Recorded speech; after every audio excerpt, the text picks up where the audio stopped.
make it clear that it's although sometimes that can appear that that's what that is, it's an opportunity for people to share their concerns. Obviously, if action needs to be taken place by the board or the administration, we would make sure and follow up what happened. But just wanted to put that out there. And without further ado, I will open it up to public comments. And we have that. The owl. Isn't it? I forgot to turn on the recording, so I just now. Oh, okay. So I just was on the PA system and it was like static. No, sorry. That's okay. So no public comments. Okay. And then agenda review. There are 2 items that we are going to add. We are going to add under immediate business a technology piece. Oh, yes. And then we're going to add J, which is a Wait, under new business, we're adding an I. no, under immediate business. Oh, under immediate. I'm sorry. That's Sorry. okay. I'm just sure. Okay.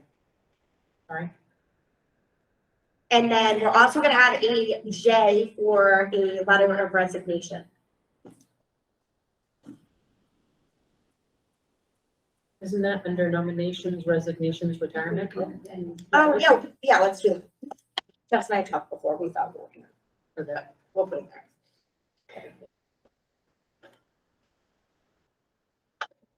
Okay. And then we have reports, administrator reports. A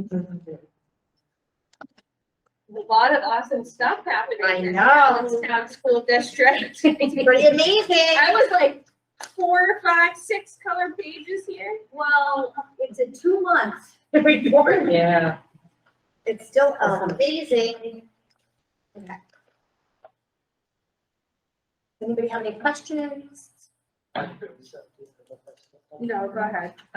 Okay, so I'm under page 4, ARD. And the very last bullet, so Bill Nardino, he's our athletic director now. And it's talking about 5th graders to try out and play on athletic teams.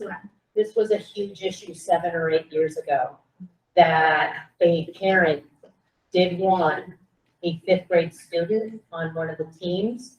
But at the time, the athletic director was recommending that not happen because of the size differential between a 5th grader and an 8th grader.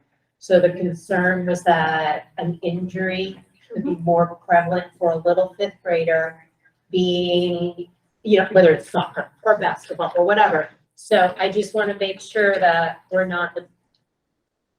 to make sure that that's being addressed because that was an issue 7 or 8 years ago. So with dwindling numbers, a lot of our schools are having 5th graders. Okay. And depending on what the numbers are, we could actually field like a 5-16 and a 7-18. So it's opening us up to at least look to have those options. Unless the board does not want that, and we can just stick with 6 through 8.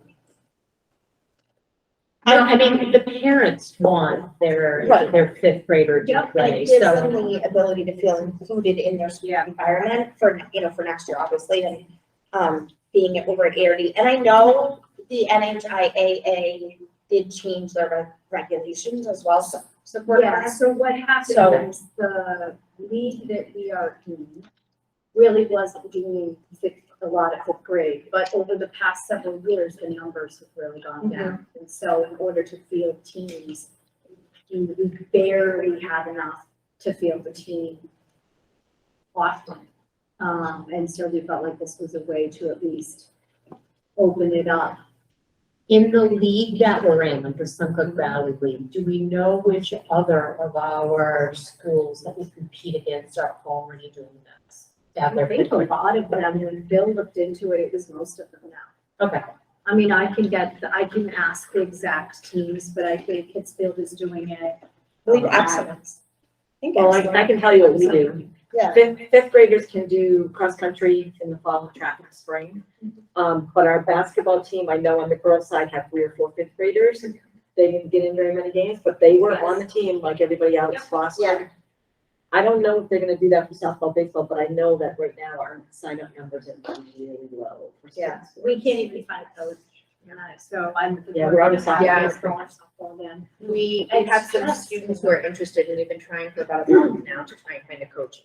We just can't make it work. So we'll try again next year, but we kind of gave ourselves a deadline of Friday to try and find a coach and we can't find And even anybody. if we get a coach, I don't. What were the numbers looking like? I know They that. were actually looking like we were gonna be able to field the baseball team. I'm not sure about that. Oh, that's so sad. No, we could have had the girls play baseball though. Yeah, There were we some could have, girls who were yes. interested in playing and it would just been a poet, It would have been. similar to soccer. So That's there's a sad. lot changing in athletics now, like Yeah. it's. I think it's hard for people's schedules because it, especially with baseball, you can't really, like with basketball, you could do 5 or 6 o'clock practice because it was inside. You can't really do that with baseball. It really needs to be more kind of earlier in the day And baseball games can be 2 hours or 8 hours. And how many games are usually in a week? well, we were only going to do 4 games in the season because we were gonna have like an introductory season and we do not actually have a baseball field that they can play on, so we can't have home games according to regulation. This field is not a regulation size. So we wouldn't actually be able to play home games, so we would have just done 4 away games. When did the regulation sizes change? Because we used to host it, So you can host like little league games right? on this field, but the little league field has to do with the length of the base paths. Is not the same as it is for the regulations for like a middle school baseball. So, because we even looked at using the major field over in Suncook at the Memorial Field, and that field would not meet the requirements to have a game either. That's for Little League majors. It's actually slightly smaller than what is needed for a middle school baseball team. So we would have to play away games. So Bill had planned to do a shortened season of only about 4 games. To try. Did we have other schools that we would be able to play? Yeah. Within the league that we Within like our the league, which basketball isn't very league big. is there's baseball teams also. I don't know enough about it. Right? That was way out of my league. Bill's ready to talk about the baseball. I didn't know that. Yeah, is there a way that, would the games have to be, I mean, obviously, like, he would be coordinating specific games on specific days? They'd just be away. We would Just be always away. play. I just feel like I should coach. I feel really sad about that because it's I know. like to get interested in baseball again, so. He's it's kind of- really done a good job of like talking up with the kids when they come in the office. And I feel like, And we've had some parents reach out, because we've had a lot of people reach out and say like, I would help, but I don't feel comfortable coaching, or, Well, if you have helpers, right. the games would have to be on a Monday or a Thursday. We coordinated that because with soccer We did or with that. basketball, they were saying like, no games on Monday. yeah, we do accommodate coaches for this. They're just like, Okay, let me just touch base with you tomorrow. Get that. I'll coach baseball.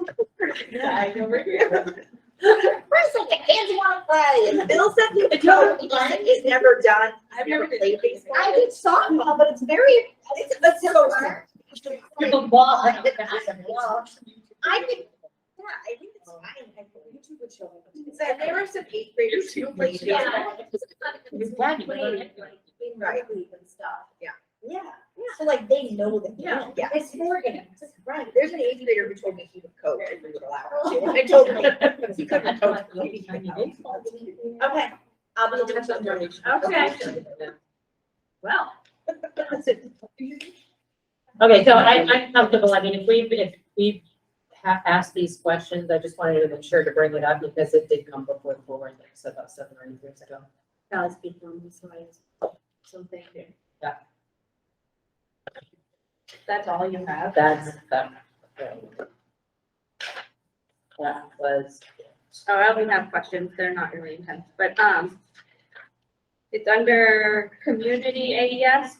So it says that Jennifer Martell, the last bullet, is starting a 3D printing club for 4th grade.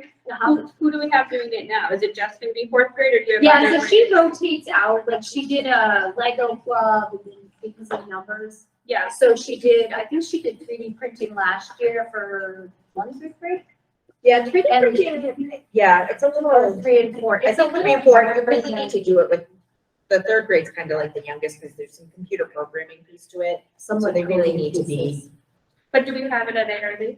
Yes. Oh, okay. So all of ARD can participate. Oh, yeah. Oh, yeah. This is just introducing it to them. This Yes. is just AES, Gotcha. yes. Yeah, oh, no, there's a 3D printing. I thought so. I thought that we had a like. Can I tell you a fun 3D printing story? Yeah. Yeah.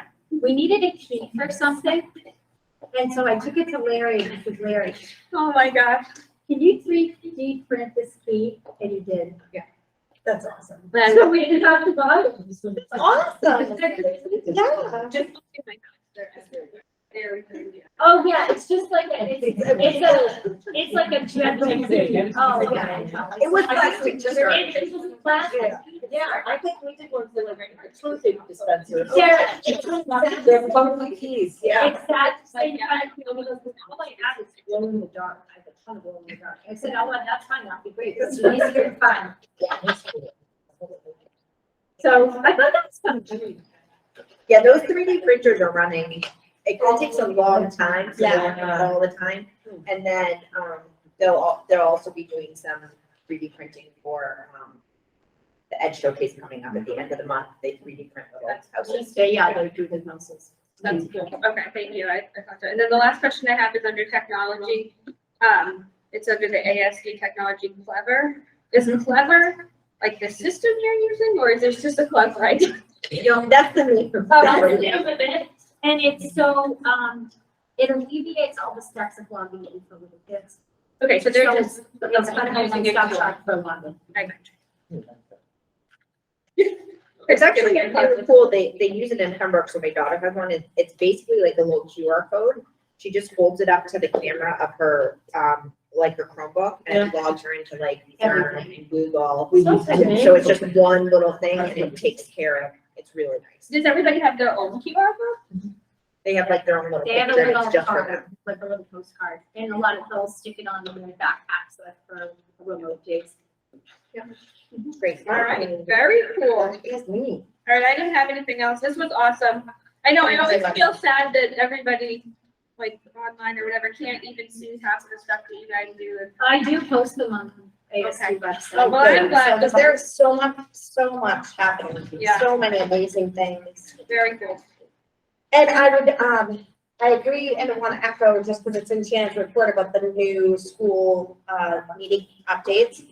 They are, you guys would have to plan a trip over there and we will certainly do that for like April or May because it is so exciting to see what is happening over there. And when you actually are physically walking through the building, which we did recently, it is unbelievable. It is just so amazing. All right. All right, moving on. We have, minimum we already did, executive board update. Kristen, We need to go into non-public for that. That's So right, yeah. the meeting was not an exec board meeting, it was an all SAU 53 meeting, and the update is to talk about the superintendent interview, so it has to be done. so we'll in move non-public. that. And then we have our favorite time of the meeting, policy. Definitely. Okay, so we met a while ago, so we're gonna do our best here. But, we'll start with JLD, which is school guidance and counseling. This one was, we currently have a policy, but it was last updated in 2009. We actually have two policies, it looks like, that were listed out there. So we need to take care of that. I just have, so the policies are put in the 313 folder. So are these all from maybe Yeah. 213? Yeah, we didn't change anything. Okay, okay. Okay, So sorry. JLD is the first one. Gotcha. It's not in the right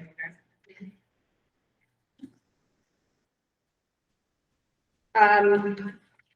So with that said, I would like to make a motion to approve the NHSBA version as presented, as well as remove the outdated, there's two outdated policies that are currently on the website. All those in favor? So any questions, Oh. any questions on it? So this is going right to approval, not first. Right. So we've already had a first reading? No, this is our first reading. Oh, and you're just a. Yeah, it's a short one, and Kelsey and Shannon, sorry, I usually give an update. So Kelsey and Shannon and I spent a few hours, gosh, when was that, January? I think it was January, because we didn't have a February meeting. And we tried to make our way through policies that were needing updating due to fall regulation changes from recommendations from NHSBA. So some of these policies, and this happens a lot, when you go to update one, there's related policies, so then we try to address all the related policies as well. So some of these might not be fall updates, but because they're attached to others, we just try to take care of them. Perfect. Any other questions? Okay, all those in favor? Bye. The next one is policy JJJ, access to public school programs by non-public charter school and home educated pupils. That's a really good one. Bless you. This policy, we don't actually currently have a policy in Allenstown. I have a note that you were checking on something, Shannon, with SAU and sped services. Did we get an answer on that yet, or? I was told that we don't have to do services, but it reads like we do. Okay. More. It talks about this Yeah, policy. homeschool, right, and services, so the state does leave it up to individual districts and towns as to whether or not they're going to choose to provide services for students with special needs. Sped services? Special ed services, yep, within the communities that, for kids that are homeschooled. So those students would have to go through the evaluation process at the school. So it could be evaluated, found eligible, given an IEP, and the school district could choose to provide those services. However, standard practice across the state of New Hampshire is that we do not provide those services, and we are not obligated to provide those services. Okay, then that answers our outstanding question. However, I think it's gonna require us to come back and rewrite and remove things. So at this point, what I'd like to do with policy JJJ, since we don't have this policy currently, I'd like to make a motion to move this to a second reading so that we have some time to. We'll have to reword that. Yeah. Last one of it. And can you guys just point out, so where? Yeah. I can't open this for some reason. Can you open it? Yeah, I could open it from Okay. the Google Drive. She can show you. It's at the Okay. bottom. It is. No wonder. I'm gonna have to try to find my notes. Can you do a second? Can you get a second first? And then you're discussing. Thank you. Can I just expand on that real quick? One little caveat to keep in mind if you're gonna rewrite. Well, we're not gonna rewrite, but we're just gonna remove that section. Okay, the only time that there would be an exception to that is when if you've got a student who's homeschooled taking like a course at the school, the accommodations and potentially a service could be and should be provided during that time of that child who's attending a course if they are homeschooled otherwise. So for that specific course? Yep, if they are entitled to accommodations, they are to receive those accommodations, modifications, or a service if it falls within that course that they are attending the school, even though the rest of their day might be homeschooled. And that can be held true for a K-8 student? Any student, if they are attending any course or program at a public school, they are entitled to accommodations if they have the right to receive them, they qualify for them.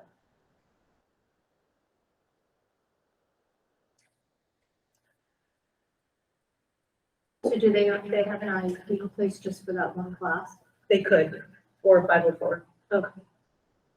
I just want to make sure. Yep, they could. Yep.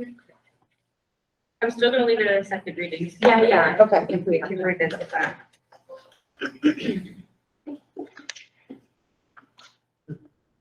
Any other questions?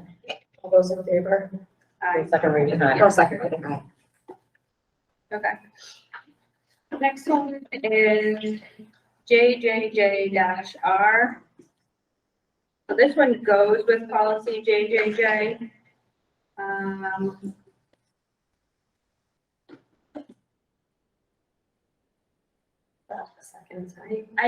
Shannon, I don't feel like, hold on, I'm just gonna, I don't want to make a motion yet though, but,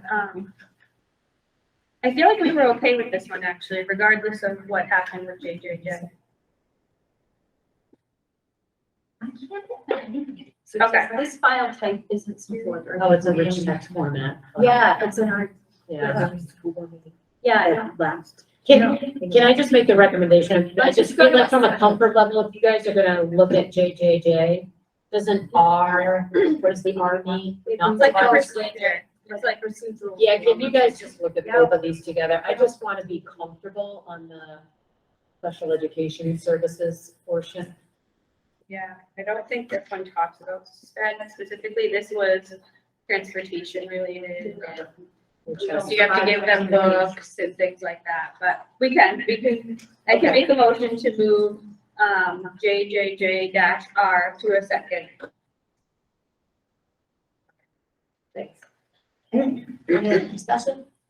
All those in favor? Aye. You'll have something down. Take track.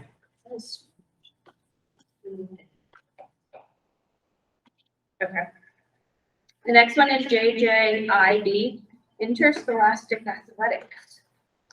So we don't currently have this policy in Allenstown. It is related to policy JJJ, but to be fair, it actually has nothing really to do with it. So I think we're good to move on this one. It's a tiny policy. It's literally like 2 paragraphs. With that said, I'd like to make a motion to approve policy JJIB as presented. So you said we do have this or We we don't. don't have We this? do not, but it is referenced in policy JJJ. So once we do approve JJJ, we're gonna need to have this. Okay. The only, just for your comfort level, first, the JJJ, the only holdup we had was on the sped piece. We just weren't sure. There was just conflicting info. It had nothing to do with the remaining portions of the policy. It was really just that one line really in the policy. So some of the other ones that are attached to it are referenced in different sections. This one's just interesting because it's talking about interscholastic athletes and so when it says interscholastic athletics, what does that mean? Between schools. Oh, okay. It's just interesting that we just had in your administrative report, the 5th, 6th, 7th, and 8th grade, now here we are having a policy on interscholastic athletics. So we've never had this, and do we have to have it? We don't have Really, to. because we've had, Well, the only piece that I personally think is a good idea is because it references that the rules are the New Hampshire, the NHIAA. I think it also mentions that we have to have an eligibility policy. Well, it should, just as it should be in conjunction with the academic program. It doesn't. There's one that does. That might be the next one. Oh, my time, I can check. Yeah, that's a good. That's an excellent one. so do we add the eligibility? No, it's in the next policy. But the next policy is student activities and organizations, not athletics. So this one is just that the board's gonna offer it, so it's basically the board saying, okay, Shannon, you can offer an interscholastic athletics program and you're gonna follow NHIAA. Even though we've been doing that for 35 years. Yeah, we're gonna say. Yeah, we're gonna say it's okay now. This is why I'm not on policy. I do not. Okay, sorry, I'm good. So, what are we moving these to? I'm sorry. To approve it, yeah. Okay, to approval. And, so all those in favor? Aye. Aye. Okay. All right, so the next one is policy JJA, student activities and organizations. Again, we don't currently have this policy in Allenstown. This one is also referenced in policy JJJ. This one does have information on eligibility. So this is eligibility that does include homeschooled. The reason it's popping up is because JJJ is referencing homeschooled children, so it's referencing the school's policy on student activities and organizations. But it's not necessarily related just to those students.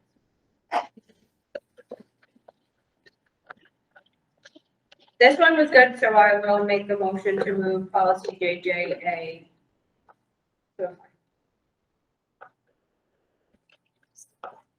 Any discussion, questions? So it says participation by home education and other non-enrolled, so this says that they are allowed to place?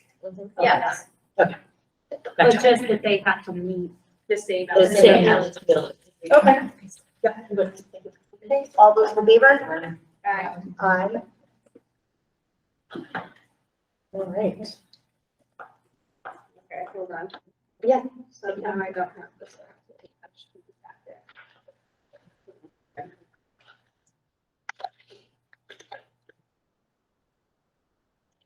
Oh, this is talking about participation in public school activities again. They're all related. This is. So ours is the procedures, I think. This is withdraw. Okay, but I think it's gonna be replaced with something. That's what I was trying to find out. Oh. So we had a note. I think it's gonna be replaced with JJJ-R, but I Yes. wanted to try and, is that right, Jen? I That's think what that's your note right. says. Oh, It's thank being you. replaced with JJJ. That's why I didn't have it. So They are no withdraw. Great. Okay, so. Thank you. You sure you want to be on policy? No. No. Okay, so the next one is IHBG-R, which is another procedural one, participation in public school activities by home educated charter and our public pupils. And so, yes, to Chris's point, I'd like to make a motion to withdraw this policy because it will be replaced with policy JJJ- when we decide to approve it. Any discussion? No. Okay, all those in favor? Bye. Aye. Aye. Okay. Thank you, Wait, Crystal. so, one question. There was a facilities question that came up, a facilities use question. Yeah. Did we need to do any voting or reaffirming at some point? Well- I don't have to lose sight, we're not doing it now, but. Well, we can technically, I mean, it is, I had it on new business only because when Chris was looking at, Sorry, I didn't see that. I think Yeah. we should talk about it in policy. yeah, there was the fee schedule is not been updated, although I know we updated it. I thought we have updated it fairly recently. No? Did we? Several years ago. Yeah, Okay, but so, we talked about it and felt that it was still a good fee schedule. okay, So the policy, we're supposed to be reaffirming it every year. We haven't been, but it Okay. hasn't changed. but it hasn't changed. So we probably should Should. reaffirm it. But Okay. this isn't the policy, this is the fee schedule. Which I thought was on the policy though. No, I think No. it's an R, it's a procedure.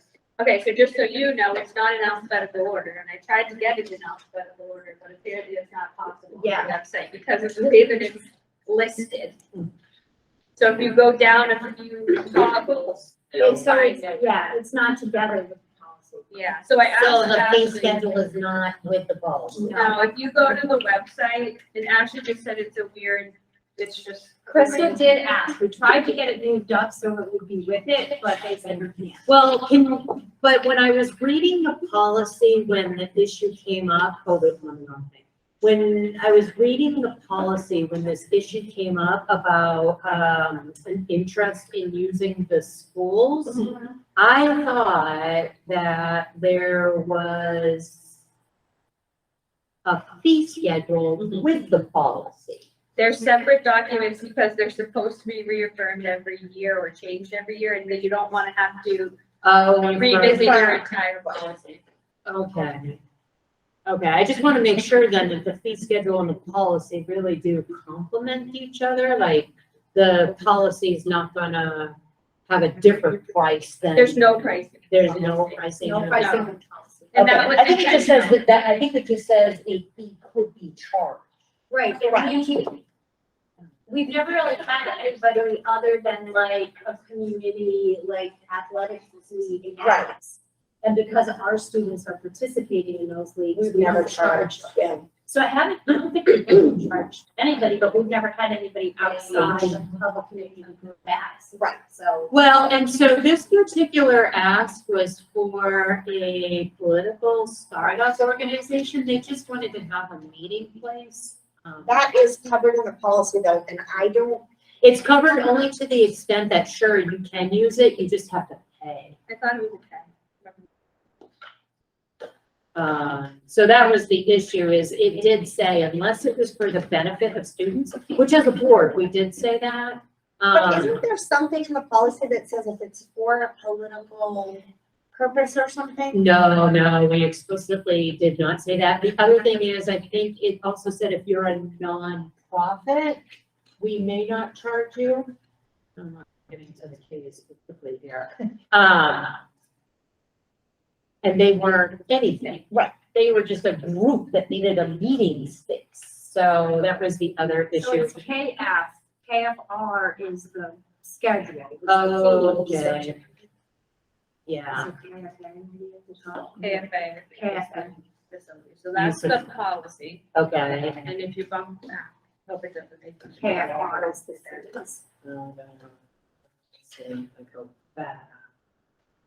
And what am I looking? KF. A is school staff, Yeah, so I don't think and B is a, No, there it is, KFI. yeah. Okay, so Yeah, here's so- our pricing. they wouldn't be able to use that. They could use it. They would have to pay. They would. Yeah, they would have to. Yes, okay. Yeah. So they would So have I to, remember reading it and I was like, what? yeah, So- and they weren't anything. They're not a nonprofit. They're not anything. They were Right, just right. people that needed to have a Right. meeting space. But moot point right now, or moot Yes. point because they ended up doing it via Zoom.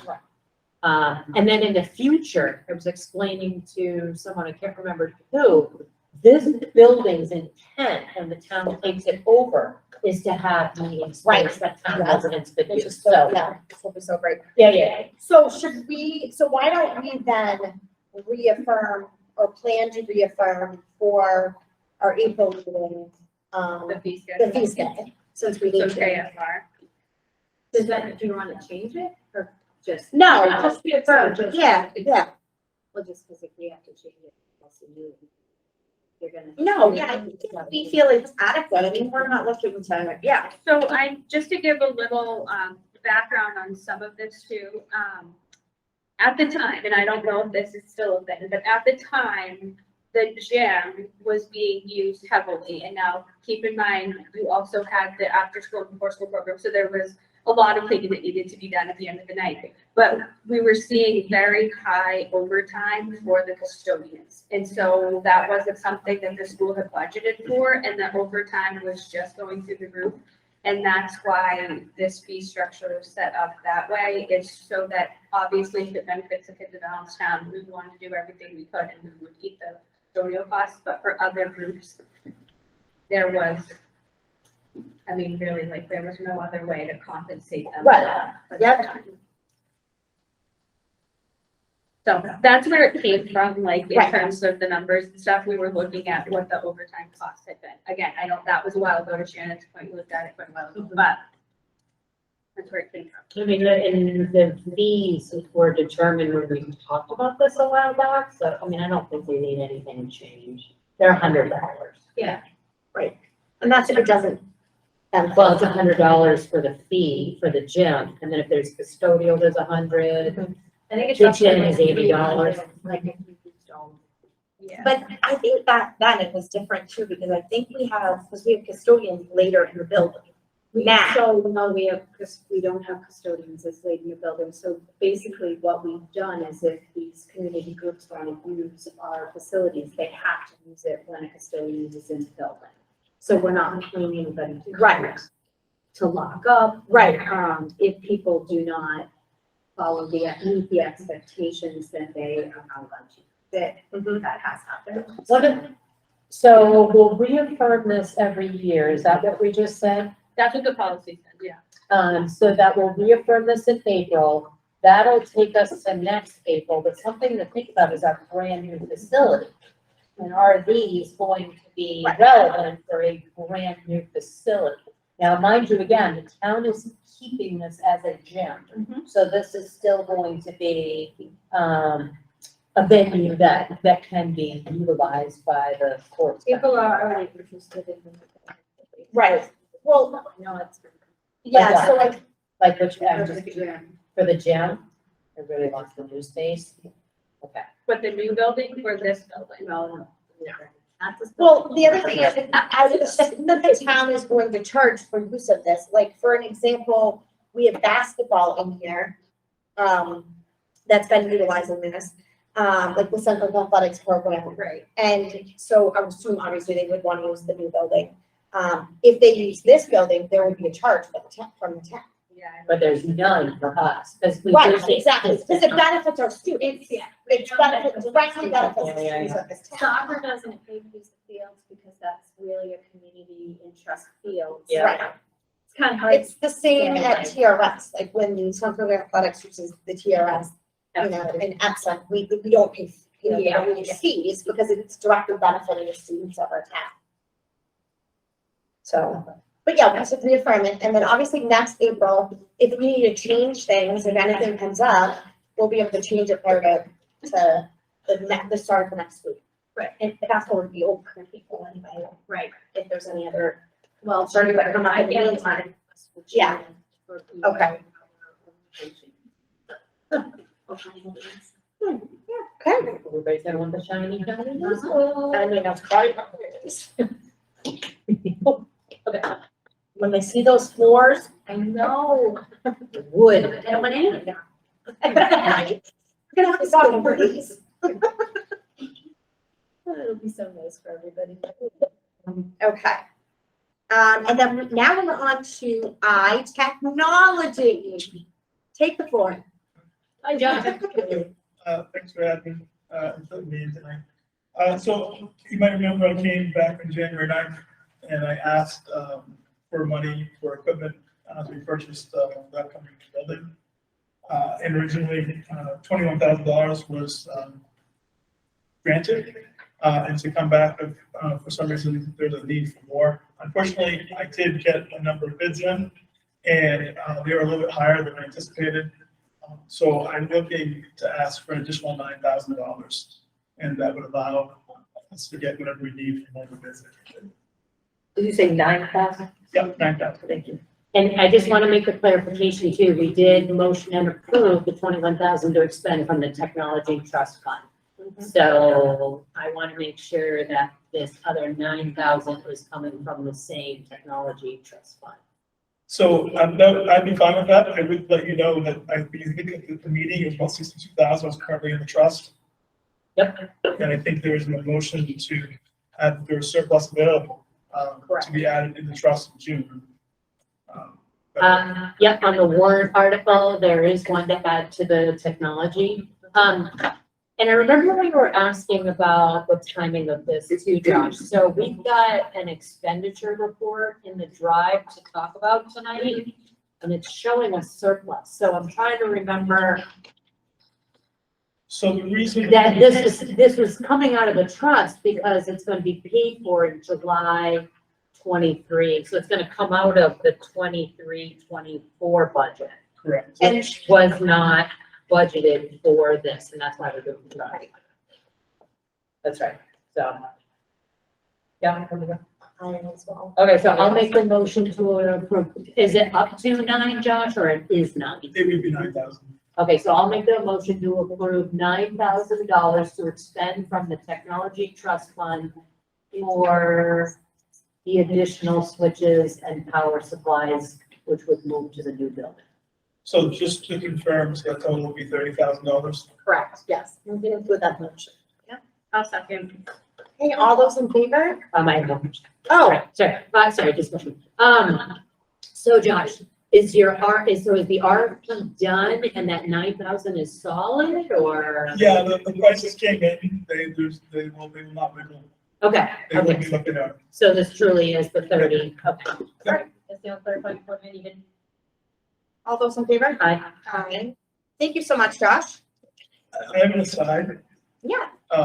I'd have to ask the powers that be, but I would definitely be willing to help assist the head coach if necessary. I mean, Yay, what here? kids could not be able to play, especially given that Do you have any experience? I coached Three Rivers for a couple of years. There you go. Some of the games. I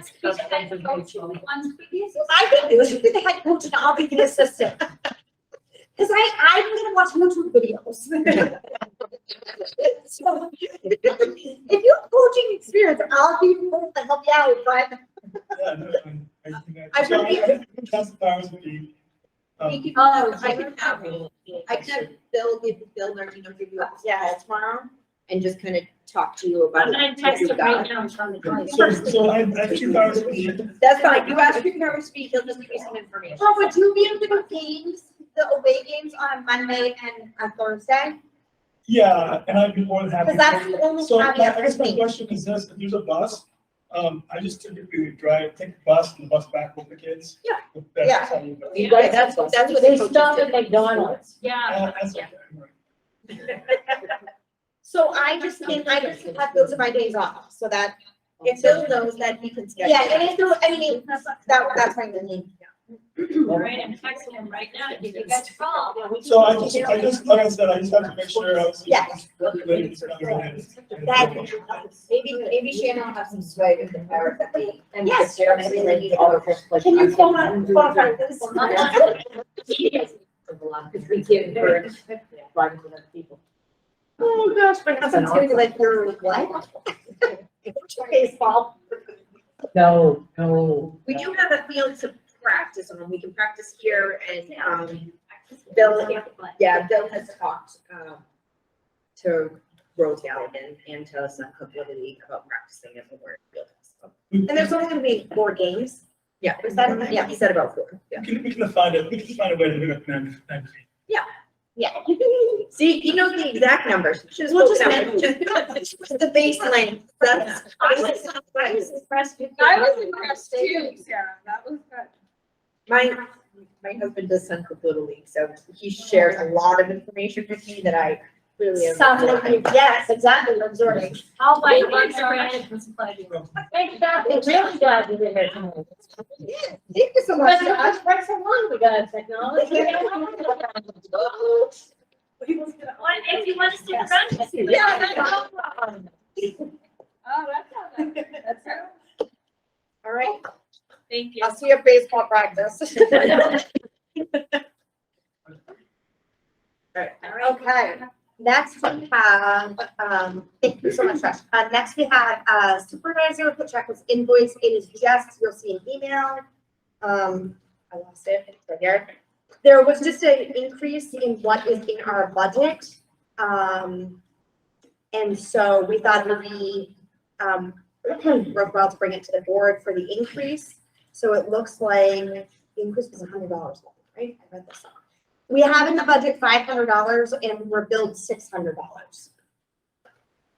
How do we normally find out like if they give raises or increases? How are we, okay, sorry, you got this. Yeah, this came up before. So way back when, and I searched the Google Drive, and I think this came up before we started using Google Drive, but this came up before that we had gotten a big, an invoice that didn't match the budget. Mhm. And I remember the board being at the time, I think it was Chalmers that was chair, this might have come up with them. I even went through my box of old minutes, and I just couldn't find this, but I know this came up. And number one, it's so minor, but two, we decided that we've got no control over this, they tell us, and we just pay. Because we just had, but honestly, it's so minor. But the fact that it's happened before, I guess I would just put it back on your mother. Well, I was abstaining, James. So I guess I would just like to ask her, and you know, this is, I would just say, like, do they know this in advance? Like, do they know I what think they're? what happened was it was a 3-person job, it's now a 2-person job, and so there is a lot of more computer input and things like that that are required prior to meetings, Okay. that are above and beyond actually just attending meetings. So I'm just wondering from a timing perspective, like, when do they decide that? I guess I'm just trying to decide on the timing, Right. so that we can get it proactively into our budget, not retro. Wouldn't it be the select board would then need to be responsible to let us know, or the town administrator to say, hey, like, you know, Right. please include these new amounts in your upcoming Always. budget? I don't know, I don't think it's the board of selectmen, because it's No, I local, think it's the it's the- state, it's the yeah. state secretary.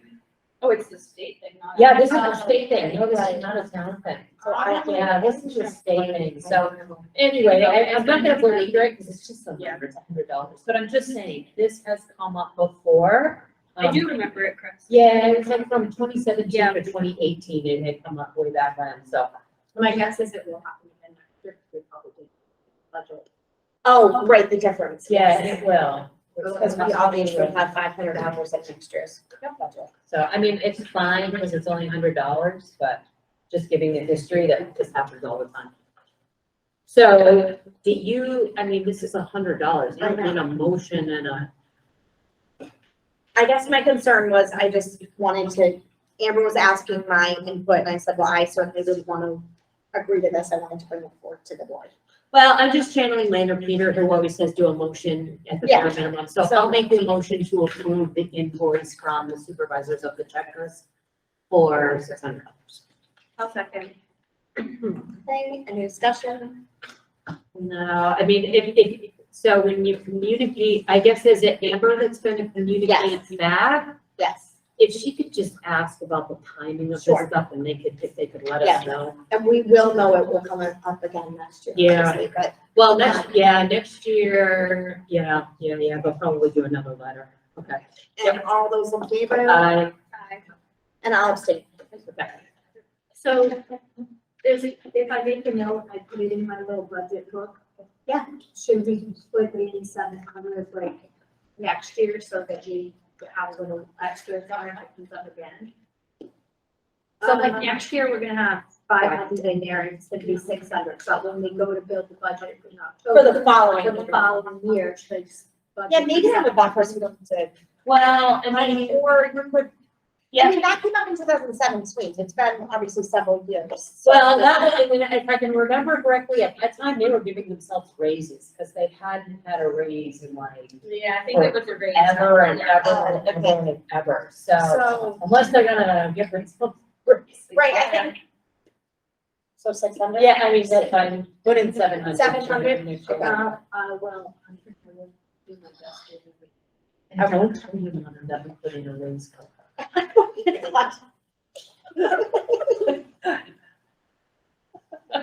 You're so funny.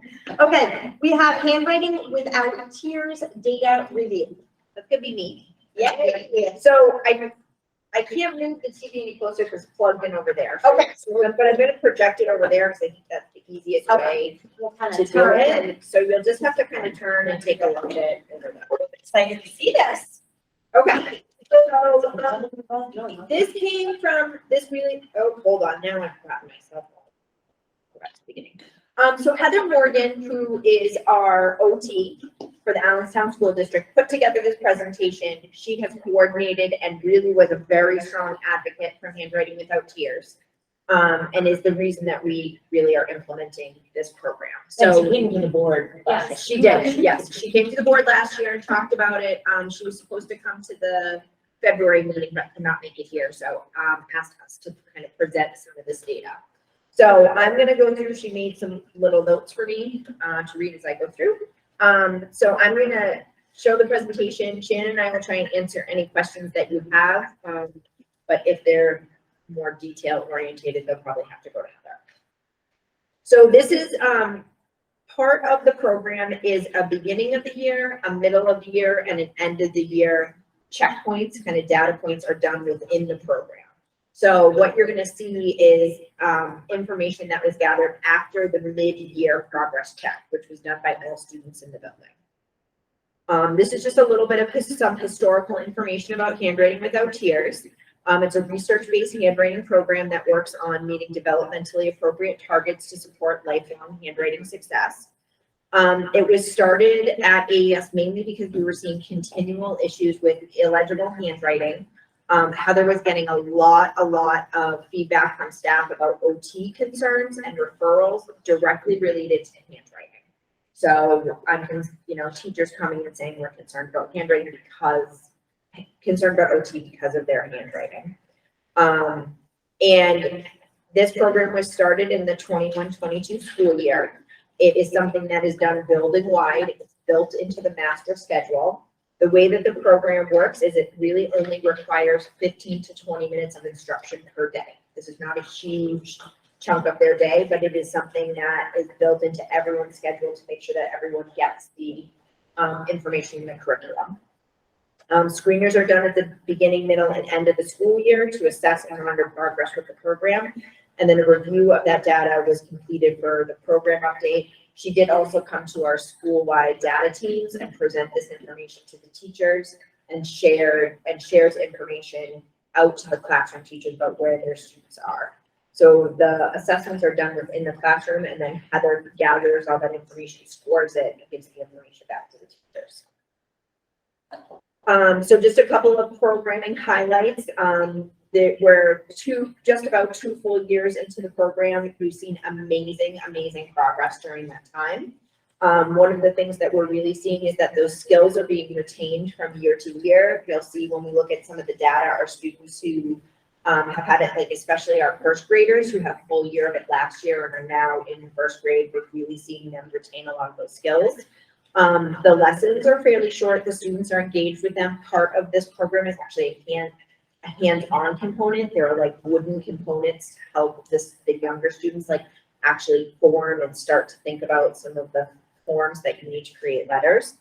The teachers, feedback from the teachers is that they feel like the program is positive and making positive impacts, so they feel good about it and being able to move it forward. And then use of the language from the program we're seeing throughout the student's day, not just in that 15-minute chunk, it's being used in other parts of their day. And then Heather just made a note that she was very excited about the screeners, and we would get emails and be like, hey, like this kiddo screener was so amazing, like look at the difference. She's very passionate about it. So. All right, so mid-year screeners were completed using the screener that comes within the program.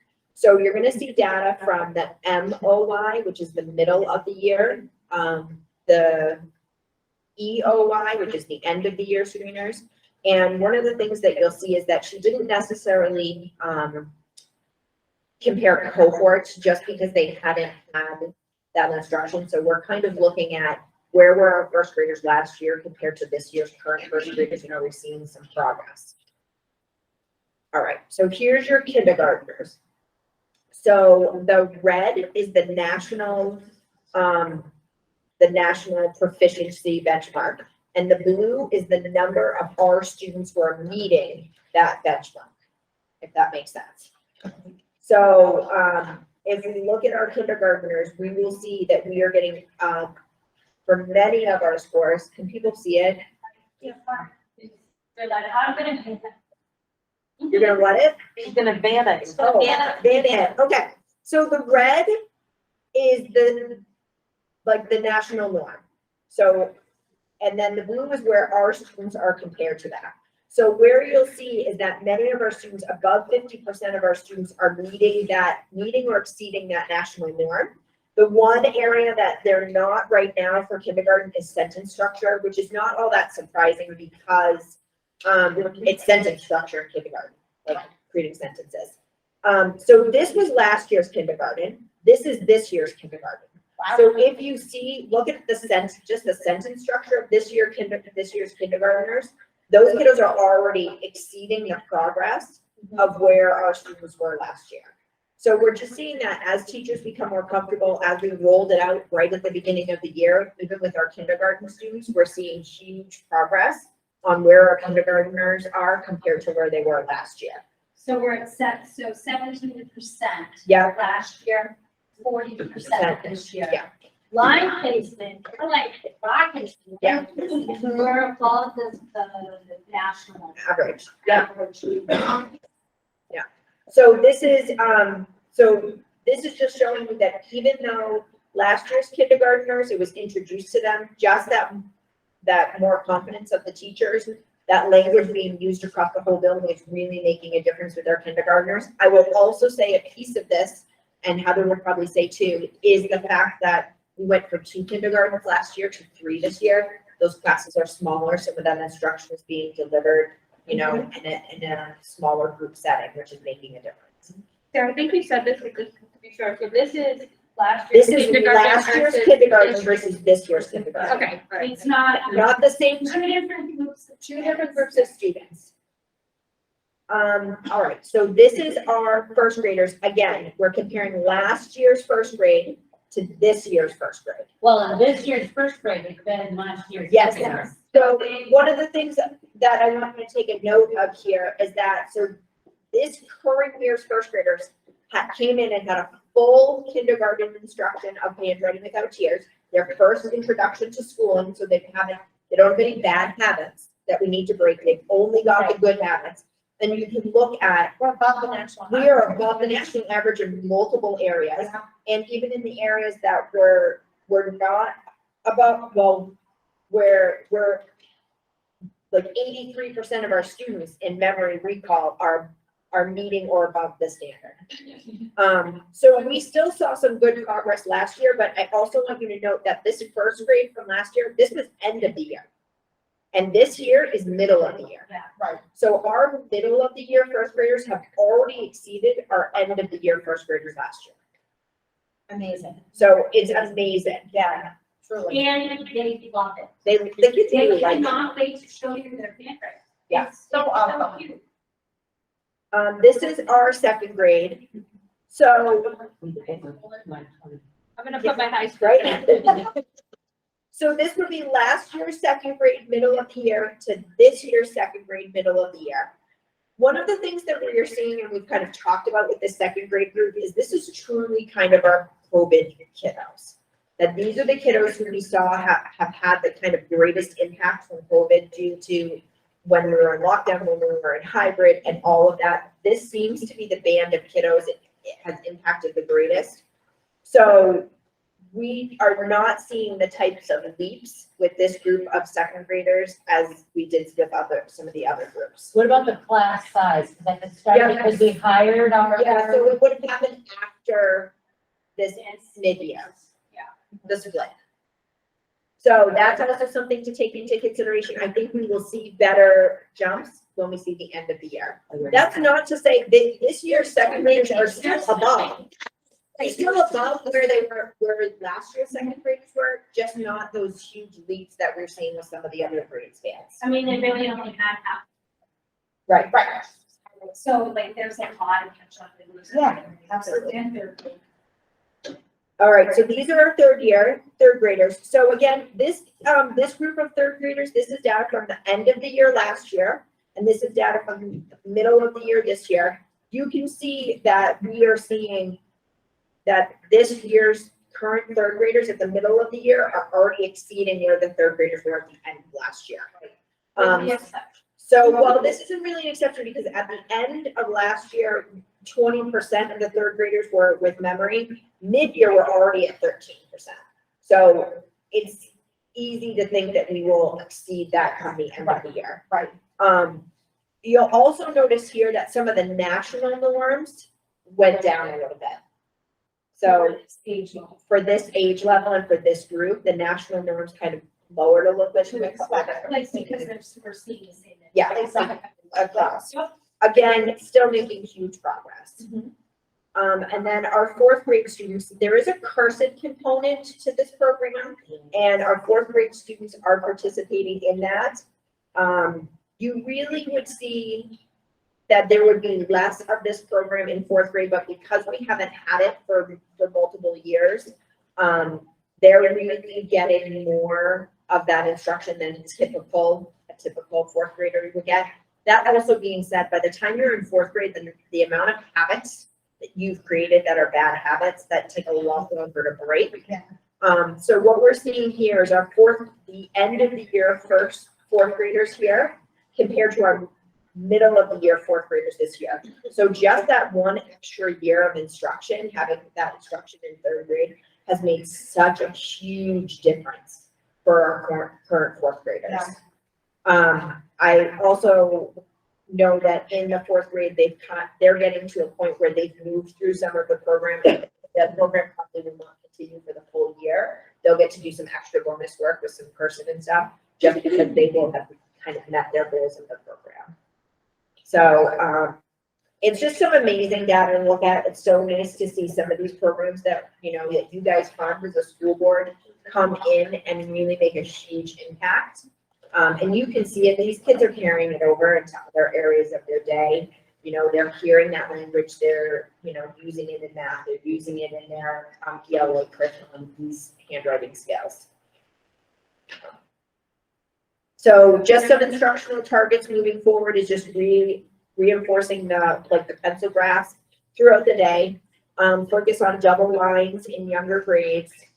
Making sure there's a lot of materials that come with the program to make it really a multisensory program, including chalkboards, like wet erasers, so they can have some tactile pieces to the program, and just making sure that all of those pieces are used within the program. And then pausing for some of the tricky letters for review and reinforcement. So just moving forward some targets and some goals that are going to work forward with the program.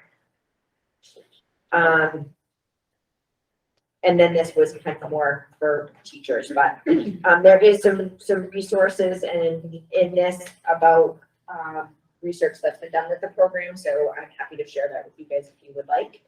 I would say the feedback from the staff too, from the teaching staff, is overwhelmingly positive. They really like the program, and it has been very successful for us, and we look forward to continuing to see the progress of these students, especially our current first graders who've now had it for 2 years and they really with their numbers. That's awesome. Fantastic. Yeah, it really is awesome. Thank you so much. Yeah. I love to see this. When I put mine out, Sure. the star, it's on it. Just gonna edit my tab.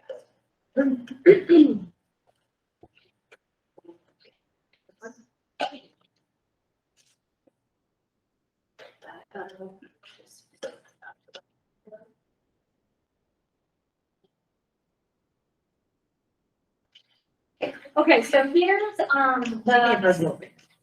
you want to make it bigger? No, I said you made yours bigger. It's easier to see. Okay, so, mine is the star data and the DESA data, and basically what I did is I broke it down by districts, by school, so that you can kind of see where each piece fits in. So for star reading in the fall, we had 43% of our students come in at the proficient level, which is about 40% of above. Right now, we're at 48% of the entire district, so about almost half of our students, and we had a 5 percentage point differential between fall and winter. In AES, we went from 50 to 53, ARD 36 to 43, and that is up 7. One of the things that we noted in reading is that when you have a very small grade level, so for example, when you have less than 30 kids in a grade level, if you have 3 students who score lower on the second test, it will skew it by like 15 or 20%. So you don't notice it when you're in a big school as much, but boy, 1 or 2 kids can really sway our numbers. Okay, so that's really any questions on reading? No. Okay, so for math, I did the same thing. So, in the fall, 50% of our students were proficient. Right now, we've got 57%. That's overall for the district. In AES, we went from 53 to 67%. And in ARD, we went from 46 to 47%. What we are noticing is that in our last PD day, we did what we call a curriculum picture. And we took all of our different curriculums that we are teaching, and I had the teachers go in and put green for every module, unit, whatever the lingo is of the curriculum, that they had gotten to or that they traditionally always get to. And then I had them put yellow if it's, I'm not really sure if I'm gonna get there this year, or I sometimes get there and sometimes I don't. And then red for, I know I'm not going to get there this year, and I almost know. And one of the things that we're seeing is that there are certain things throughout the vertical travels of our students where they are just getting dipsticks of things such as geometry. And you start to see that have a bigger impact as they get to know this. So then what has to happen is and I can share this in the next meeting, I have them make this visual. And now we can go back and look at that picture and say, what are we going to do about that to kind of fill some of these gaps as we go. Some of it, for example, third grade never got to like graphing into data statistics. So they talked to Carolyn Lister, our consultant. She said, move that to the very first thing. Instead of making that your sixth module, make it your first and chart every single thing you do at the beginning of the year. So all that get to know you stuff, the kids were all charting. And getting through it. So they were able to find some ways to get through that. So now that's not something that you never get to. So that's some of what we're seeing with this is really kind of prompted that need for me to look at where everybody is. We met with every single teacher in January and we talked about their data. And verbally we went through that and then I created a picture for those conversations. And so now we have something to try to make sure that we're not losing that traction in some. But it's all, I mean, we're up in every single one. Right, yeah, they're moving up. But we want it to be, I was running together. And then the next one, okay, so DESA is an SEL screening, and this is a screening where teachers kind of look at their students in a couple of different areas, and they look at what students' social and emotional needs are. We are very fortunate that we have a social and emotional coach, we have a behavior coach, we have 2 school counselors, and so I wanted to just share this data with you. So 53 students have come up with needs instruction. And what that means is that they need more targeted social emotional instruction around working with others, around cooperation, around game planning, all kinds of social interactions within the building. Some of it that comes up also is the students who may be coming up as isolated or not participating. So they were able to get to those students pretty quickly. Is that, Area? Yes, this is the district. So we have 210 students, which is really a pretty decent number that are pretty typical. Like on their good days, their bad days, they can regulate, pretty regularly. They need your typical SEL instruction around how to be a student and how to get along in school. Then we have 52 students who, this is really a strength for them. Those are sort of our social, emotional student leaders. So when we look at the academic piece, I always kind of say, you can't teach them if you can't reach them. So you kind of got to know who your audience is. This helps us really target those students who really need that extra support. So this is it's called DESA. It is associated with the state. That's originally how we got involved with it. And we started this last year on a very limited basis, and we're doing more of it. And this is actually now part of our regular data that we talk about because we want to make sure that we are meeting those needs to the best of our ability as well as what the academic deficits are.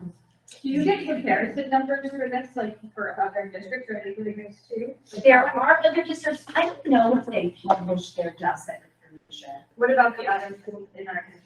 You guys compare? No, we have not compared. I was just trying to get that to normal. I mean, on a regular curve, it's the, I mean, it always. Right. It's not horrible. Okay. I think it's kind of what I would expect, to be honest.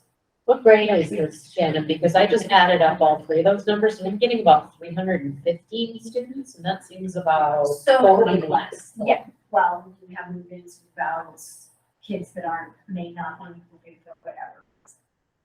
May not be included in For the other- screening. For in the schools, yes, for a variety of reasons. So this is K-8.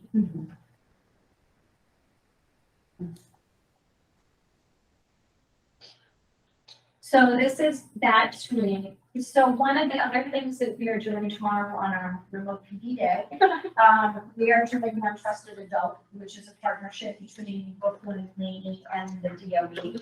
And we have been able to, we're gonna be able to do that training, and that's all about making connections with students, setting appropriate boundaries with the students.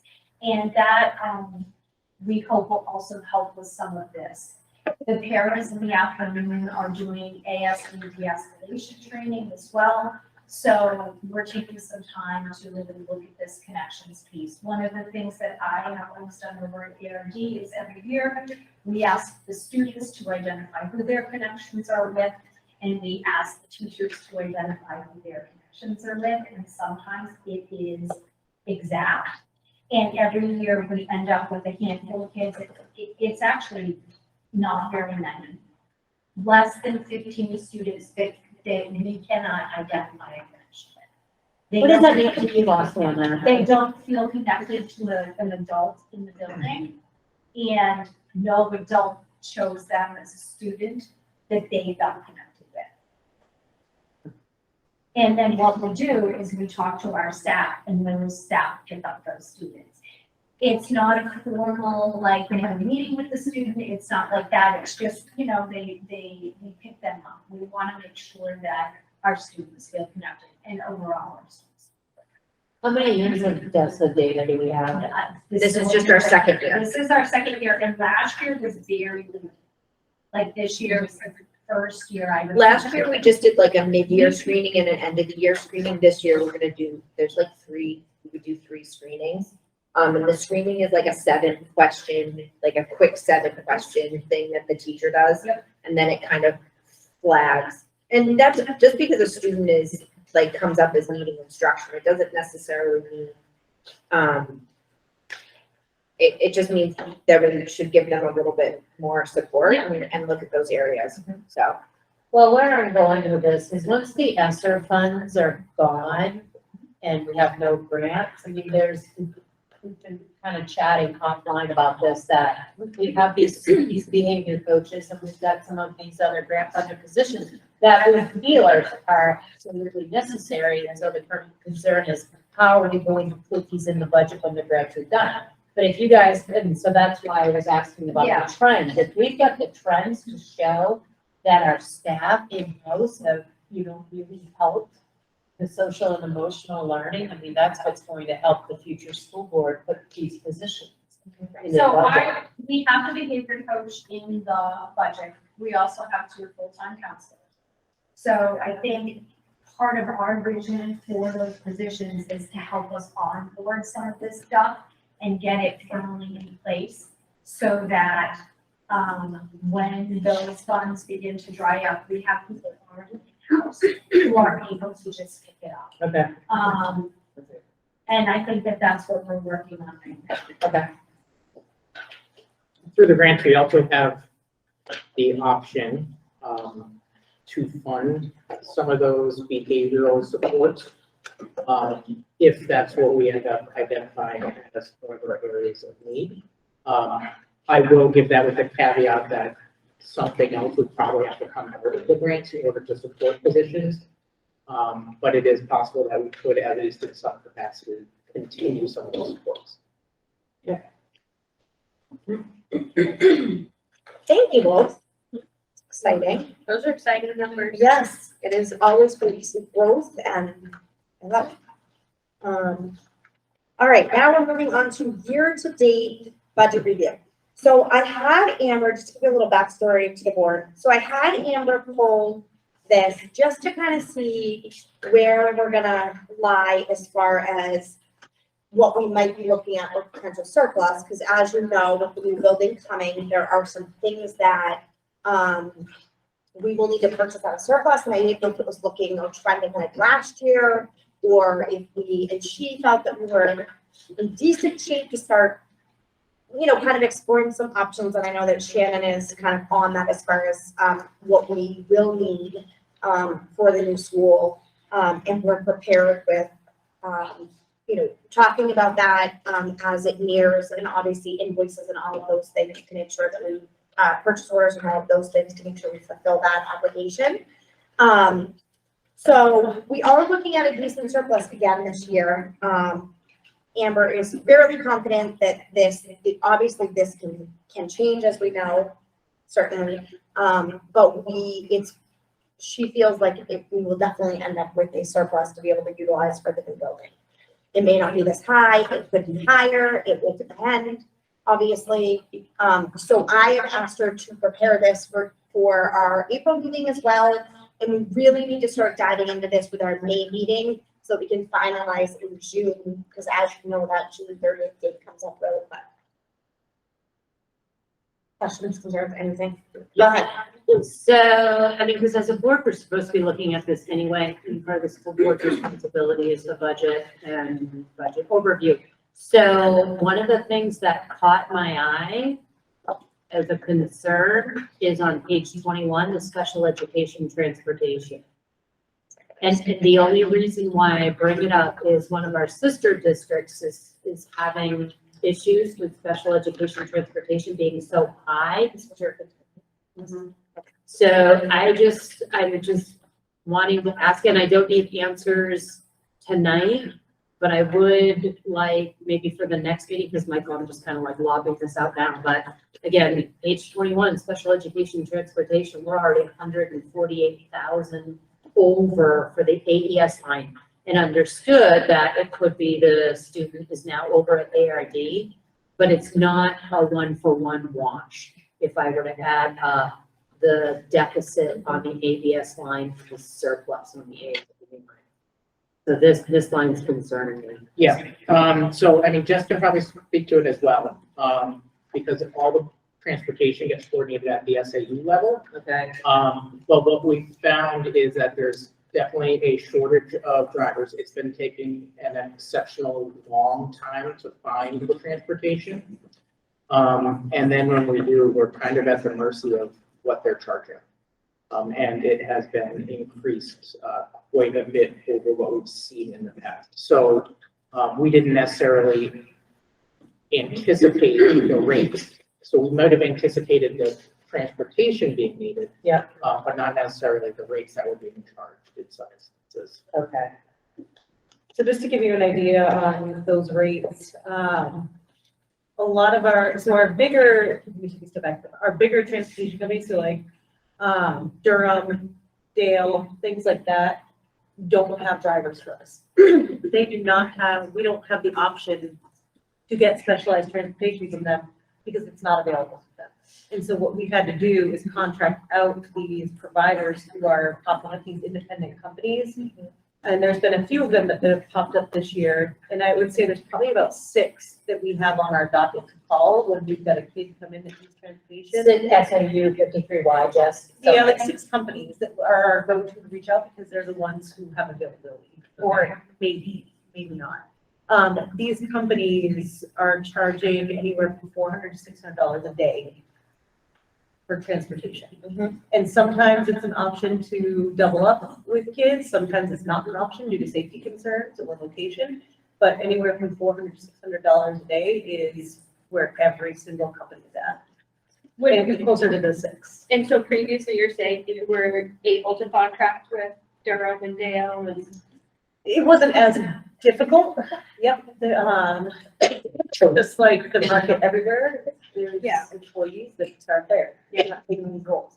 And these independent companies can really make the price. Yep. And that's They what we're pretty much seeing. have like. And not all of them work out. Right. One of the things I will mention is when we were creating this budget last year, we didn't necessarily anticipate those rates going so high. Right. When we were budgeting this season for next year, we're budgeting more accurately. Yeah. Could those numbers go up even further? That's possible. But at least next year's budget should hopefully be more accurate than this one is based on that factor. And forgive the question because I just don't know, but if the parent has the ability to transport their child, would we just pay the, we can just pay the parent? That has been offered. Yeah. Okay. We do that quite frequently when possible because We pay them in, the federal mileage reimbursement rates. Okay. And so it is, it's beneficial to the parent because they're getting some extra money, and it's beneficial to us because we don't have to pay as much. And when we're talking about transportation, is this to get the child to school? Yep, to and from school, yep. This But is potentially out of placements typically. Yeah. This is placement? So like students that are considered part of our district, but might not attend a yes grade. Oh, so this isn't to come here, this is to go to their out of district places. To a smaller extent, it's here, but really the big cost is the placements, Okay. transportation. Which is typically where, all Like of our. Spalding, Lighthouse School, Monarch, places like that. I would not be surprised to also see an increase in your regular ed transportation costs. And the reason why you're gonna see that is because that's where your students who are homeless or maybe foster are categorized, are under the regular ed transportation costs. And they may need specialized transportation as well, because they may be coming from a variety of different towns and either attending here or were displaced from Allenstown and are going somewhere else. Well, can you verify that? Just only because I feel like we flip-flop where we put that in this transportation. Because right now in our transportation, line, which is just right above it, Yeah. that's the contract that we have. Right, it wouldn't be under the contract. Let's see here. Where are you looking? It's like literally right above, yeah, page 20. So I'm not seeing any projection amounts Yep. over I and, see what you're saying. yeah. So I wonder if there's a separate line, maybe somewhere you're. No, we've talked about this before on where homeless transportation should land, and it came out of one line once I and went can't remember somewhere what else. it was. Oh, so you're thinking that it may be coming out of their special ed transportation line? Okay, even though it's not special education. Okay. Right, right, Understood. right. Yep, so I can And understand. like I said, I can't remember, Amber did have a switch in it from the 27, 22, or, yeah, 27, 22 lines up into 27, 21, Yep. or vice versa. I can't remember where it was. There was a switch. Yeah, there was a switch, I just can't remember where it was. The other school who's having the challenge transportation is coming out of the regular ed because it's a regular ed service. Okay. And so I'll just check with Amber to make sure that we're reflecting it in the correct lines, because it's important to know that difference. Yes, and just make sure that she's encumbering it. Because again, what I'm seeing for the year-to-date encumbrances, is less than the budget amount. And again, the budget amount is the contract, so. Yep. Yeah, and maybe if you don't have a whole lot of homeless You may not. transportation here in Allenstown, so maybe that's not why we're seeing We it. do not. Not Yeah. currently. Which is great. Okay. So I'll help you there. Yeah. And you know, I know that it's a difficult thing but to figure out where it needs to go.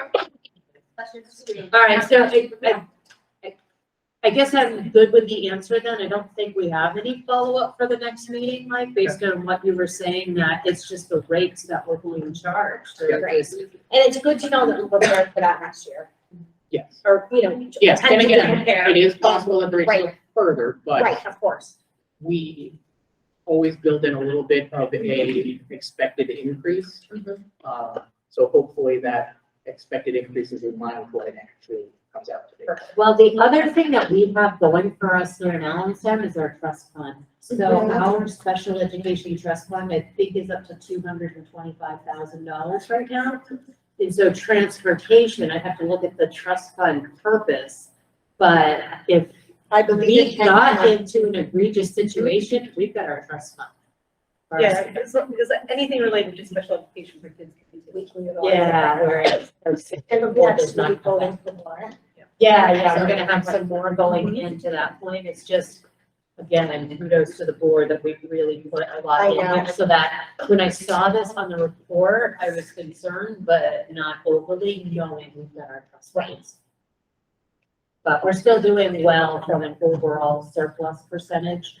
Right, which is fantastic. But yeah, we really do need to start seeing these every So single these month. will come every month. That was my request to Amber this week, and she is happy to do that, so, she will try to get those in Thursday before the board meetings. if not sooner.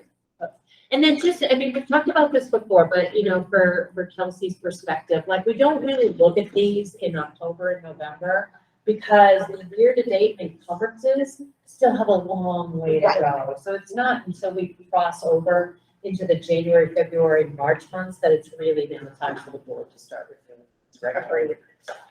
All right. Oops. All right, I don't have anything for continued unfinished business. And I don't have anything for informational. Does anybody? Okay. We have nominations, resignations, retirements. Let me get to that. So we do have one, resignation, which is for our school board secretary. Is it right? It's just time. I say no, can I vote no? No, wait. Yeah. Accept it? Yeah, No. this is. Well, you don't have to accept it, but starting in July, I've been sitting there. Do you have any backups, like, can we? Do you have any? Yeah. I threw this out here about a year ago to admin and Mr. Warbert. I don't, but if you guys want to put your feelers out, I'll be here through June 30th. Thank you for. Well, I, And I can help. Much fun. If you find, thank you, if you find somebody, I'm more than willing to come to a few meetings and show them how I do stuff and what I do. And Ashley, Dottie might be able to help me with that too, with a new person, maybe we can get together. well, you have been phenomenal. Like, Yes. I mean, Yeah. really awesome. It's just as you know, because your time is important too, it's very time consuming and Yes. I'm just, like I said, it's been coming since last June. Yeah. And now it's just, Well, we were thankful to have you as long as we did. I know, we appreciate your dedication. I mean, I'm still gonna vote no, but.